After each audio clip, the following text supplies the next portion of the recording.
नमस्कार. मी नीलम भट माझे मनोगत सांगण्याचा प्रयत्न करते आहे. ब्रह्मविद्या म्हणजे काय? ही विद्या आपल्या आयुष्याची कशी गुरुकिल्ली होऊ शकते याचे अनेक अनुभव मी प्रज्ञा मासिकातून वाचले आहेत.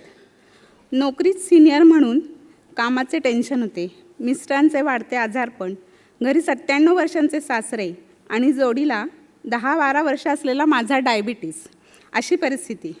टेन्शनमुळे डायबिटीस कधी कमी झाला नाही. आता मी रिटायर झाले आहे, पण नियतीची योजना काही निराळीच होती. पुढील 15 दिवसातच माझ्या यजमानांना आणि हा मुलाचा धक्का सहन न झाल्यामुळे सासऱ्यांना दोघांनाही देवाज्ञा मिळाली. माझ्यावर तर आभाळच कोसळले. 10 जानेवारी 16 पासून 22 आठवड्यांचा ब्रह्मविद्येचा क्लासला मी जाण्याचे ठरविले. 2-3 श्वसन प्रकार आणि ध्यान शिकवले गेले. मन थोडे शांत झाले, स्थिर होऊ लागले. त्या महिन्यात मी डायबिटीसची शुगर चेक केली. फास्टिंग आणि PP दोन्ही कमी प्रमाणात झाल्या होत्या.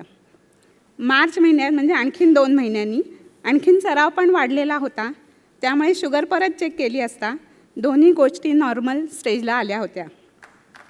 आणि आश्चर्य म्हणजे पुढील 2 महिन्यात तर शुगरचा रिपोर्ट नॉन डायबेटिक आला. फास्टिंग 70 तर PP 130 रेंजपर्यंत. आणि हे प्रथमच घडले असल्यामुळे मला खूपच आनंद झाला. डॉक्टरांना पण आश्चर्य वाटले. त्यांनी औषधांची पॉवर कमी करून डोस ॲडजस्ट करून दिला व 6 महिन्यांनी भेटा असे सांगितले. अखेर मला ब्रह्मविद्येची गुरुकिल्ली मिळाली.